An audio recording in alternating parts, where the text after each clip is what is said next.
In the endless dark between stars, where silence is the only law and light is an ancient traveler, a single moment arrived that would redefine courage. The Sentinel Array, a magnificent fortress of crystalline towers and shimmering shields, marked the edge of known civilization, the final boundary of the Galactic Consortium. For 800 standard cycles, this station stood as the ultimate warning, protecting 47 allied species from the unknown void beyond. Station Commander Theron Valdris stood before the observation dome, his metallic gray skin reflecting the distant starlight.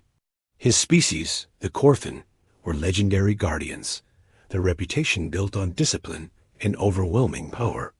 In his time, Theron had turned away 63 vessels, each one retreating before the sheer might of the consortium. Behind him, the control center hummed with the quiet efficiency of his crew, their eyes scanning gravitational readings and energy signatures in a monotonous but vital dance. The barrier between order and chaos demanded constant vigilance. Junior Technician Rena Quillix, a Lumine whose iridescent wings could sense energy fluctuations long before any scanner, broke the calm. "Commander," she called, her voice tinged with confusion. "I have an unusual signature. Sector 9. It's not matching any known propulsion system." Theron turned, his expression unreadable. "Classification?" "Unknown," Rena replied. "The energy output is inefficient. Heavy fusion, unshielded plasma, crude ion propulsion. But, Commander, their trajectory is deliberate. They're heading straight for us." Theron moved to the central holographic display. A pulsing red dot represented the approaching craft. It was small, its power signature chaotic, suggesting either a catastrophic failure or laughably primitive engineering. "Time to boundary?" he asked. 18 minutes, Rena said. "They should have passed our first warning beacon 10 hours ago.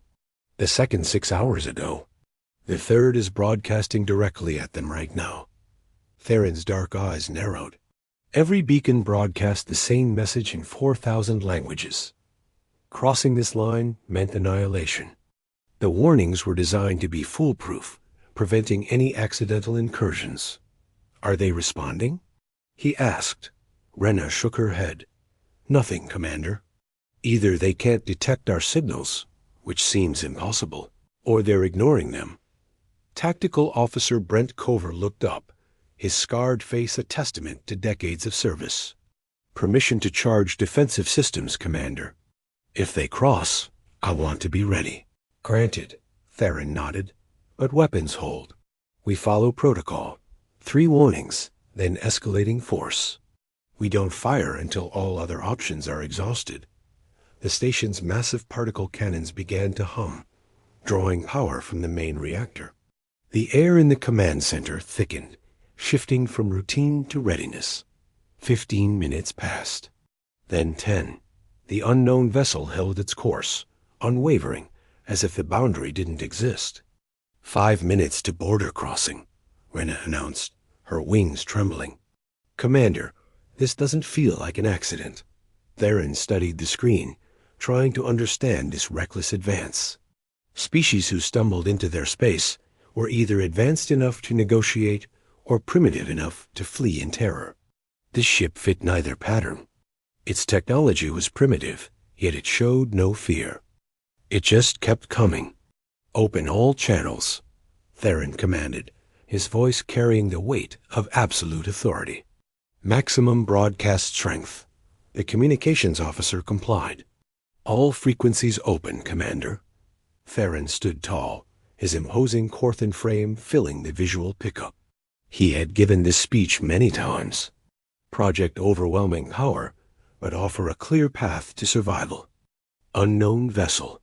His deep voice resonated. "This is Commander Theron Valdris of the Galactic Consortium Sentinel Array. You are approaching protected space. These borders are defended by the combined military strength of 47 allied civilizations. We possess weapons capable of reducing your vessel to component atoms." He paused, letting the threat settle. "You have one opportunity to avoid destruction. Reverse your trajectory immediately. If you comply within the next 2 minutes, this will be recorded as a navigation error. If you cross the boundary, you will be fired upon without further warning. The choice is yours. Choose survival. You have 120 seconds. The transmission ended. Silence fell. 60 seconds passed. The vessel held its course. 30 seconds. No change. 10 seconds to border crossing, Rena said, her voice tight. Theron's muscles tensed. In 800 cycles, only 2 automated ships had ever crossed after a direct warning. He had destroyed them both.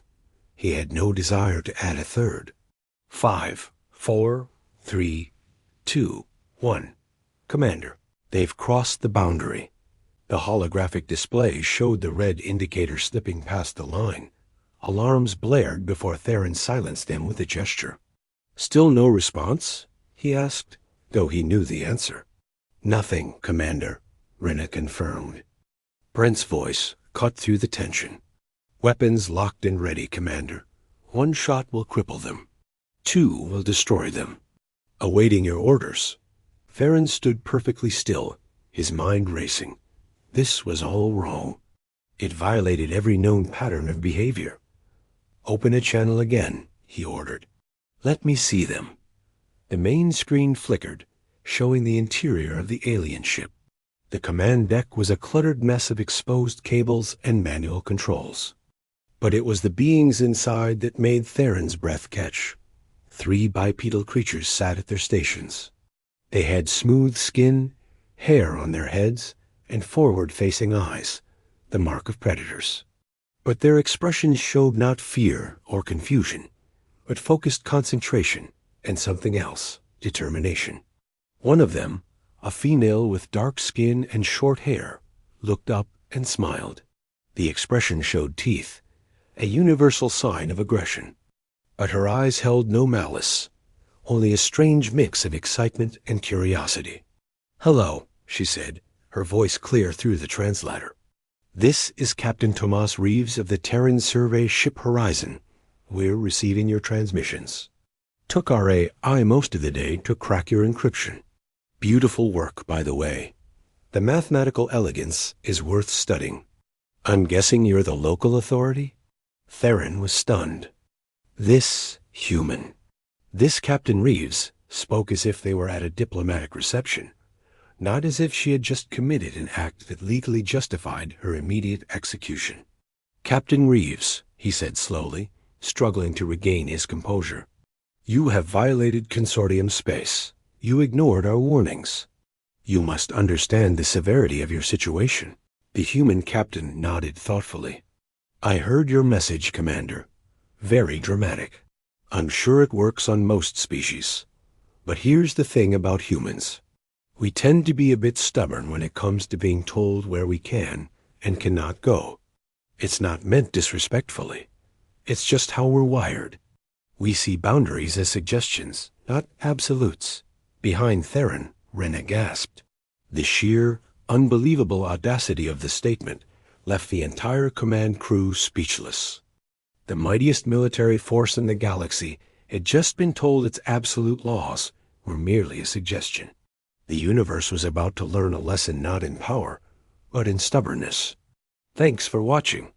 If you enjoyed this story, be sure to like this video and subscribe for more adventures into the unknown. We'll see you next time. Theron felt a sensation he had not experienced in decades. Genuine uncertainty mixed with a growing disbelief. Throughout his long career maintaining the consortium boundary, he had certainly encountered arrogance before. Young civilizations often possessed inflated opinions of their capabilities, right up until reality educated them otherwise. But this was different. This human, Captain Reeves, spoke with the calm assurance of someone who had already calculated all the risks and accepted them completely. "Suggestions," Theron repeated, his voice dropping to a dangerous rumble. "Captain Reeves, I need you to understand something with absolute clarity. The consortium does not make suggestions. We establish laws, and we enforce them with overwhelming force. What you perceive as boundaries are actually the difference between continued existence and immediate annihilation. The human captain tilted her head slightly, her expression remaining pleasant despite his threatening words. I appreciate the clarification, Commander, but we've done our research. These territories you're defending, they're not inhabited systems. They're not trade routes or resource zones. They're just empty space that your government decided to claim at some point in history. We're not threatening anyone. We're not stealing anything. We're just passing through on our way to investigate some fascinating stellar phenomena about 30 light years from here. Beside her, another human spoke up. This one was male with lighter skin and red hair pulled back from his face. He wore what appeared to be some kind of technical uniform, covered in pockets and tool attachments. If it helps, Commander, we're scientists, not soldiers. Our mission is pure research. We're studying cosmic radiation patterns and their effects on planet formation. We mean absolutely no harm to anyone. The third crew member, a younger male with dark hair and a nervous energy, added quickly. We tried to find contact information for your government before we left Earth. We spent months searching through every radio signal and energy signature we could detect. But your civilization doesn't exactly advertise itself to developing species. We figured the best approach was to introduce ourselves in person. Theron listened to this explanation with mounting frustration. These humans spoke as if they were discussing a simple misunderstanding between neighbors, not a violation that carried a mandatory military response. Their ship had crossed into consortium space without authorization. Protocol demanded escalation. Yet something about their complete lack of appropriate fear made him hesitate. Brent, Theron said quietly, not taking his eyes off the screen. Target the debris field at coordinates 794. Full power demonstration. Fire when ready. The tactical officer's hands moved across his console with practiced efficiency. Targeting locked. Firing now, Commander. The Sentinel Array's primary weapon system activated with a low hum that vibrated through the station as superstructure. Particle beams, each carrying enough concentrated energy to vaporize a small moon, lanced out across the void. They struck an ancient asteroid field that had drifted in this sector for millions of years. The result was instantaneous and absolute. Rock that had existed since the formation of this solar system simply ceased to be.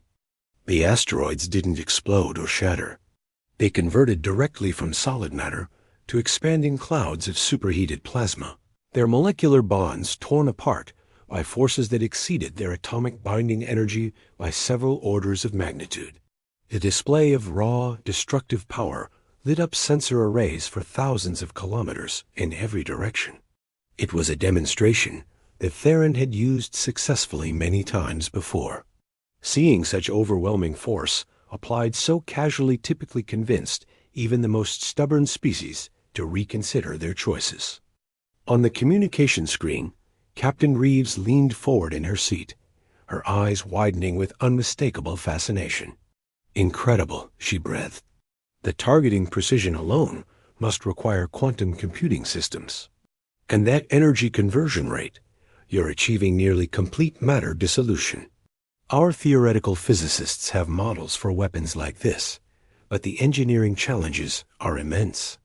How do you prevent the particle beams from dispersing over distance? Some kind of gravitational focusing array?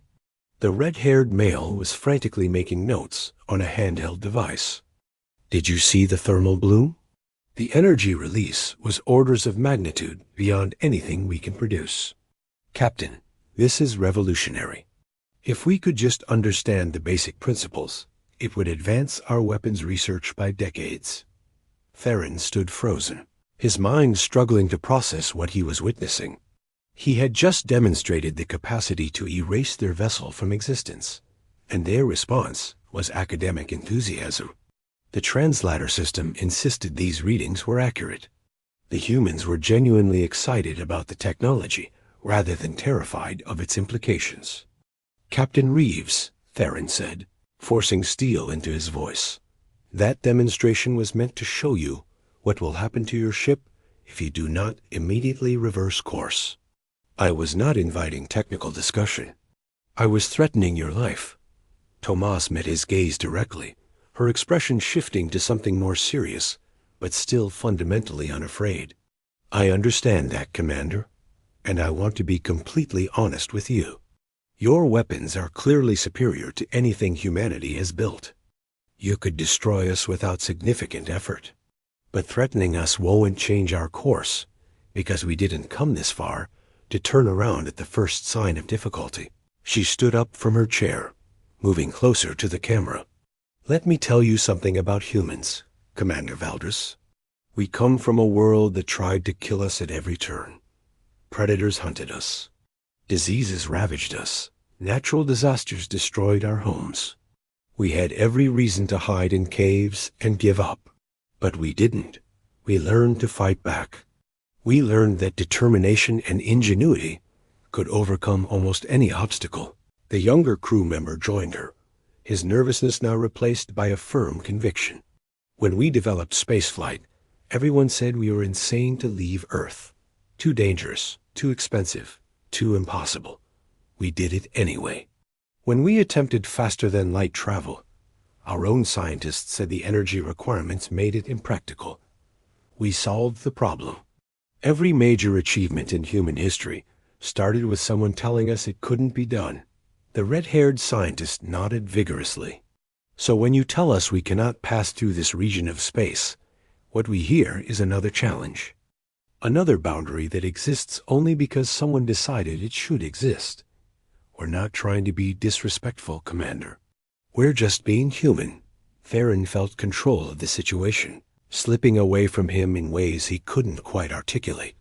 Standard protocol called for immediate escalation to weapons fire after a demonstration was ignored. But something stopped him from giving that order.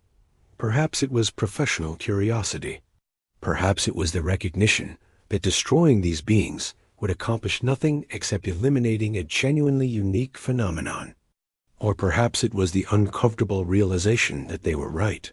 The space they were crossing contained nothing of strategic value.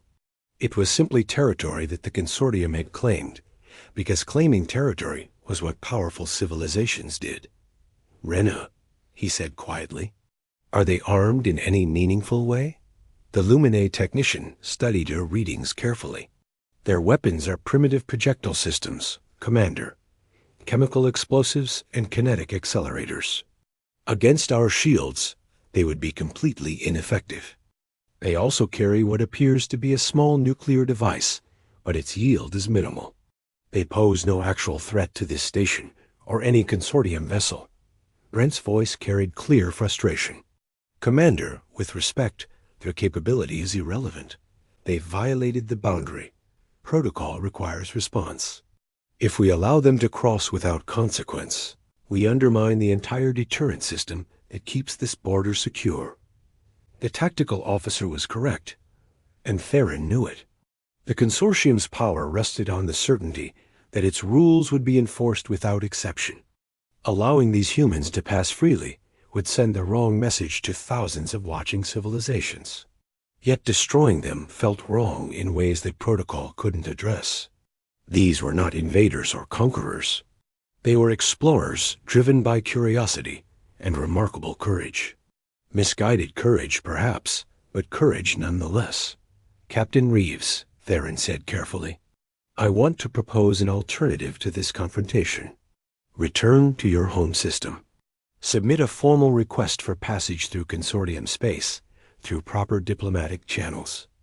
The process takes time, often several years, but it would allow you to conduct your research legally and safely. Tomas considered this for a long moment before shaking her head slowly. I appreciate the offer, Commander, but our mission timeline doesn't allow for years of diplomatic negotiations. The stellar phenomena we're studying are time-sensitive. The radiation patterns we detected will shift within the next 18 months. If we don't gather data during this window, we'll lose a unique opportunity to understand planetary formation. She paused, then continued with quiet intensity. More than that, Going back now would set a dangerous precedent for humanity. It would tell our people that whenever we encounter something difficult or scary, the right response is to retreat and ask permission. That's not who we are. That's not who we want to become. We're a species that moves forward, even when the universe tells us to stop. The red-haired scientist added, "We're willing to share everything we learn, Commander. Every piece of data, every observation, every discovery. We're not trying to gain advantage over your civilization. We're just trying to expand knowledge for its own sake." Theron turned away from the screen, his mind racing through scenarios and consequences. Behind him, his crew waited for orders that would determine not just the fate of 3 humans, but potentially the course of first contact between 2 civilizations. The weight of that responsibility pressed down on him with uncomfortable clarity. "Commander," Soren's melodic voice interrupted his thoughts, "I'm detecting multiple signals being transmitted from the human vessel. They're broadcasting on frequencies normally used for automated distress beacons. They're calling for help?" Theron asked, surprised. "Not exactly. The transmissions appear to be data packets. Scientific readings, personal logs, and what looks like farewell messages. They're launching the information away from their ship in encoded bursts, likely hoping someone will find it eventually." Thomas's voice came through the speakers again. "Commander, you should know that we're not afraid to die here. Every human on this ship volunteered knowing the risks. We made our peace with possible death before we left Earth. But we want our work to survive, even if we don't. That's why we're sending everything we've learned back home. Because if you destroy us, at least our data will tell humanity what we discovered." The younger crew member's voice wavered slightly, but remained steady. "And they'll send another ship, Commander. Maybe not tomorrow or next year, but eventually. Because that's what humans do. We keep trying. We keep pushing. You can stop us, but you can't stop the impulse that drives us." Theron closed his eyes briefly, feeling the full complexity of the moment. These humans had no idea what forces they were challenging. The consortium represented thousands of years of accumulated power. Yet here they stood, 3 fragile beings in a primitive vessel, refusing to back down because their curiosity outweighed their survival instinct. It was simultaneously foolish and magnificent, reckless and admirable. The kind of moment that Theron suspected would be analyzed and debated long after everyone currently alive had passed into history. He opened his eyes and returned to face the screen, knowing that whatever decision he made next would echo far beyond this single encounter. Thanks for listening. If you enjoyed this story, don't forget to like and subscribe for more content just like this. See you in the next one. Theron stood in silence, feeling the weight of countless eyes upon him. Not just his crew in the command center, but the invisible observers throughout the consortium who monitored these border stations, the politicians and military leaders who had established these boundaries, and perhaps most significantly, the future historians who would judge this moment. His decision here would either reinforce 8 centuries of carefully maintained order or introduce something entirely new into the established patterns of galactic civilization. He looked at the faces on the screen. Captain Tomas Reeves with her calm determination. The red-haired scientist whose name he hadn't learned, still clutching his data device. The younger crew member, trying so hard to match his captain's courage, despite obvious fear. They were strangers from a species he had never encountered, yet something in their bearing spoke to a quality that transcended cultural differences. "Rena," Theron said quietly, "in your analysis of their vessel, did you detect any weapon systems aimed at this station?" The Luminae technician checked her displays once more. "Negative, Commander. Their weapons are powered down, and their targeting systems are offline. They have taken no hostile action whatsoever." "Brent, in your military assessment, do they show any signs of tactical maneuvering or defensive positioning?" The Drakner tactical officer's response came reluctantly. "No, Commander. Their flight path is direct and unchanging. They're making no attempt to evade or prepare for combat. Tactically, their behavior is consistent with a civilian research vessel, not a military intrusion. Theron nodded slowly, pieces of understanding falling into place. Soren, analyze the content of those data transmissions they're broadcasting. What exactly are they sending home? The Aquarii communications officer's tentacles danced across his console. Scientific readings primarily, Commander. Stellar cartography, radiation measurements, observations about cosmic phenomena. Also personal messages to family members. One crew member wrote to his daughter, explaining why exploration matters. Another recorded thoughts about the beauty of space. The captain herself sent a message describing this encounter and expressing hope that future humans and consortium species might meet under better circumstances. Something shifted in Theron's chest, a feeling he couldn't quite name. These humans weren't invaders or fools. They were something the galaxy had not seen in a very long time. They were genuine explorers, driven not by conquest or resources, but by a pure desire to understand the universe. And they were willing to die for that purpose. Captain Reeves, Theron said, his voice softer than before. I need to tell you something about the consortium, about why these boundaries exist. Tomas leaned forward, giving him her full attention. The other crew members also focused on the screen, sensing the change in tone. 10,000 years ago, Theron began, this region of space was chaos. Hundreds of species competed for resources and territory. Wars devastated entire star systems. Civilizations rose and fell within generations. The strong preyed upon the weak without restraint. It was an age of darkness that consumed countless lives and destroyed irreplaceable knowledge. He gestured at the space around them. The consortium was formed to end that darkness. 47 species agreed to establish rules, to create order from chaos. We drew boundaries not out of greed, but out of necessity.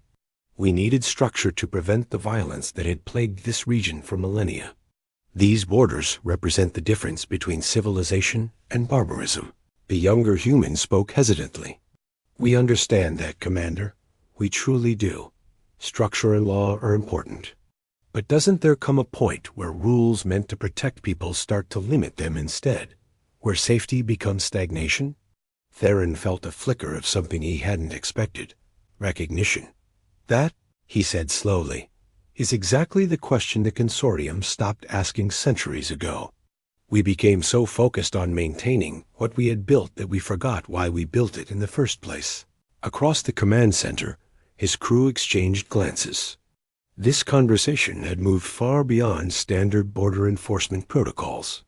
They were entering territory that felt dangerous in entirely different ways. Commander, Brent said carefully, what are you considering? Theron turned to face his tactical officer directly. I'm considering that we are witnessing something remarkable. A species that has achieved space travel, not through conquest or desperation, but through curiosity.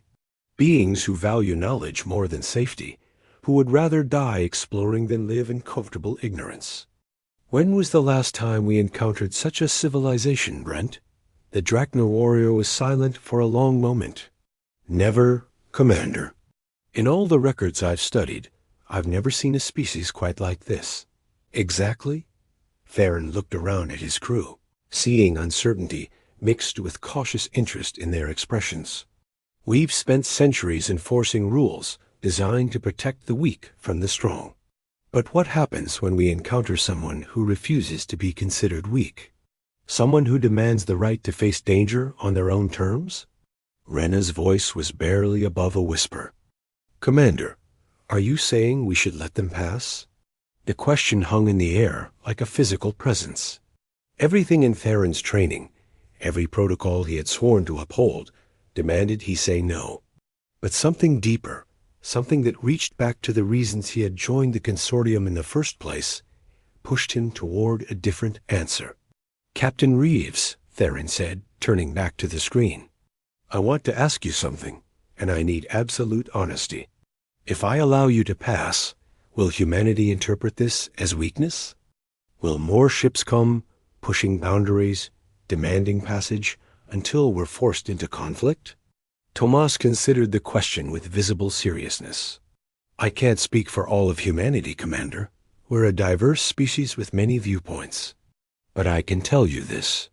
If you let us pass, and if we survive our research mission and return home, I will personally ensure that everyone knows the truth about this encounter.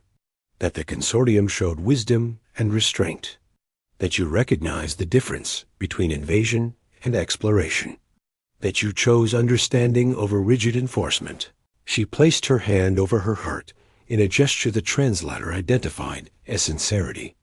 I will advocate loudly for proper diplomatic channels, for respect of boundaries, for cooperation rather than confrontation.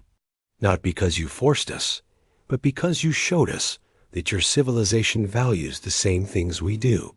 Knowledge, growth, courage to question old patterns when new situations demand it. The red-haired scientist nodded enthusiastically. And the scientific community will benefit enormously from this contact. We can learn from you. You can learn from our different perspectives. First contact doesn't have to be about power dynamics. It can be about mutual enrichment. Theron felt years of certainty crumbling away, replaced by something more flexible and more complex. He thought about the younger version of himself, who had joined the consortium military because he wanted to protect the innocent and build a better galaxy. Somewhere along the way, that idealistic young Corthan had been buried under layers of protocol and procedure. But these humans, with their reckless courage and genuine wonder, reminded him of what he had once wanted to become. Brent, Theron said, his voice carrying absolute command authority. Power down weapon systems. Return to standard monitoring protocols. The tactical officer's hands hesitated over his console. Commander, if headquarters learns we allowed an unauthorized vessel to pass, there will be severe consequences. Court-martial, imprisonment, possible execution under military law. Then I will face those consequences, Theron replied calmly. But I will not destroy explorers for the crime of curiosity.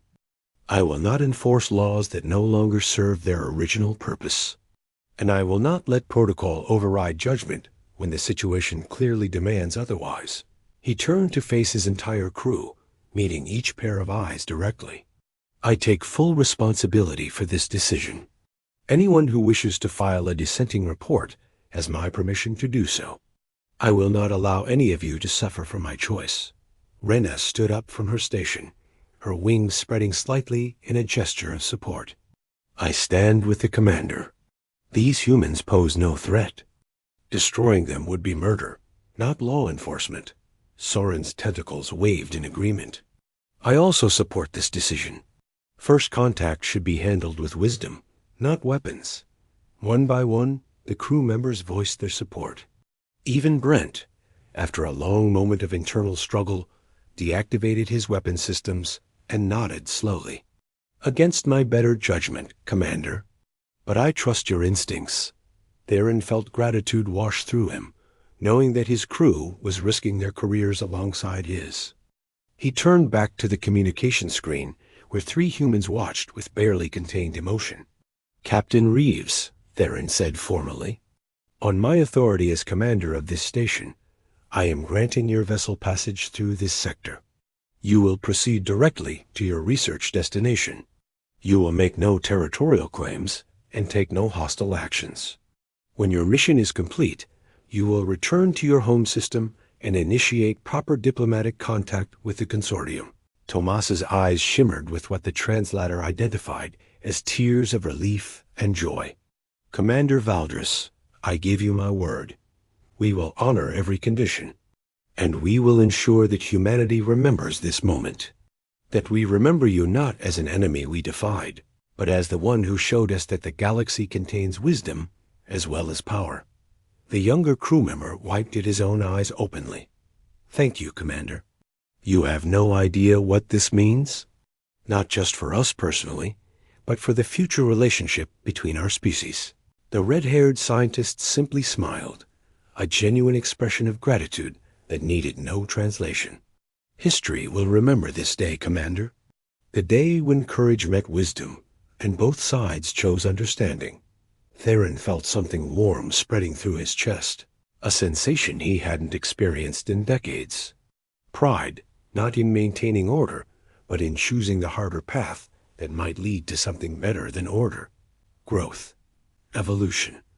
The possibility that civilization could mean more than just enforcing boundaries. "Safe travels, Captain Reeves," Theron said quietly. "May your research prove valuable, and may our peoples meet again under circumstances of mutual respect." The human captain saluted, a gesture that conveyed honor across the vast differences between their species. "Until we meet again, Commander Valdris. Thank you for believing in the best of humanity before you had any reason to do so." The communication link closed. On the tactical display, the small human vessel resumed its journey, passing through consortium space with official sanction for the first time in recorded history. Theron watched it go, knowing that his career was likely over, but feeling more alive than he had in years. "Commander," Rena said softly, "the consortium will not understand this decision. Perhaps not immediately," Theron agreed. "But one day, when humans and consortium species work together as equals, when that small ship's research contributes to knowledge that benefits everyone, they will understand. Sometimes the best way to serve your civilization is to challenge it to become better than it currently is." He looked around at his crew, seeing not just acceptance, but genuine inspiration in their faces. They had participated in something profound, something that transcended regulations and touched upon the deeper meanings of sentient existence. The courage to grow. The wisdom to recognize when old rules no longer served their purpose. The hope that different species could find common ground in shared values. Outside the observation dome, stars glittered with ancient light, the same stars that had witnessed the birth of civilizations and the death of empires. They would bear witness now to something new. A moment when three fragile beings in a primitive ship taught a powerful commander that true strength sometimes meant setting aside the weapons and choosing trust instead. And in that moment, as Theron watched the human vessel disappear into the cosmic distance, he understood that he had not just allowed passage through restricted space. He had opened a door to possibilities that neither humans nor the consortium could fully imagine. Whatever came next, whatever consequences he would face, he knew with absolute certainty that he had made the right choice. The galaxy had just become a little larger, a little more interesting, and potentially a little more hopeful than it had been. Before three humans decided that boundaries were meant to be questioned and that exploration was worth any risk. That, Theron thought with quiet satisfaction, was worth protecting, even if it meant standing against everything he had once sworn to defend.